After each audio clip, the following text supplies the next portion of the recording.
I'm Joe Giglio for NJ Sports Now on this Tuesday, January the 27th. Deflategate, apologies, press conferences, it has all consumed the last week and a half since the AFC and NFC championship games and since the Super Bowl was set between the Seattle Seahawks and the New England Patriots. Now we get into media day. Now we get into the real crux of the week of the Super Bowl. And yet all of these stories off the field, all of this nonsense off the field is overshadowing what truly is a great and unique Super Bowl matchup. You go back to the history of the NFL, history of the Super Bowl era, and you look at the best matchups, and sometimes they don't play out on the field. Sometimes you think you have a great one, it turns into a blowout. Sometimes you think you have a blowout, it turns to the Giants-Patriots Part 1. But once in a while, you see a game, you look at the matchups, the characters involved, the storylines involved, and you say, this is a tremendous battle the NFL is going to give us in the Super Bowl. And Super Bowl 49 this year, the Patriots and the Seahawks, it is that. It's exactly that.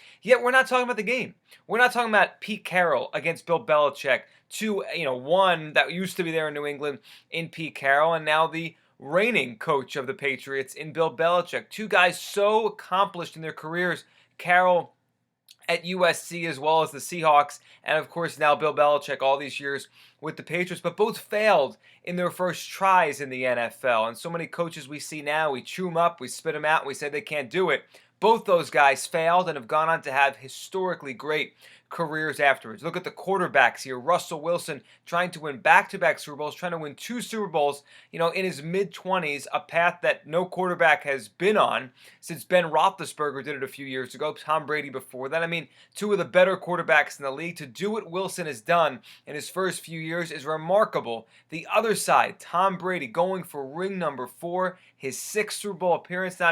You can make a legitimate case. Deflategate aside, pressure in the ball aside, Tom Brady wins this game, Tom Brady wins this Super Bowl. You could say he's right up there with Joe Montana, right up there with any quarterback in terms of career accomplishments that has ever played the game. So you have the coaches, you have the quarterbacks, and then of course you have a great defense in the Seattle Seahawks. One that goes against Tom Brady, goes against Rob Gronkowski, goes against the mind of Josh McDaniels and the creativity of Belichick. For me, the Seahawks, best defense we've seen for a 2-year stretch since the 2000 Ravens. And you can go back before that to the 1985 Bears. We're talking about a great, all-time great defense. They'll be on the field on Sunday. And probably my favorite of all of the storylines, the subplots, outside of the personalities of so many of these individuals, because there is a lot of personality in this game, from Richard Sherman to Gronkowski to the coaches. You have the dark side, you have the fun-loving side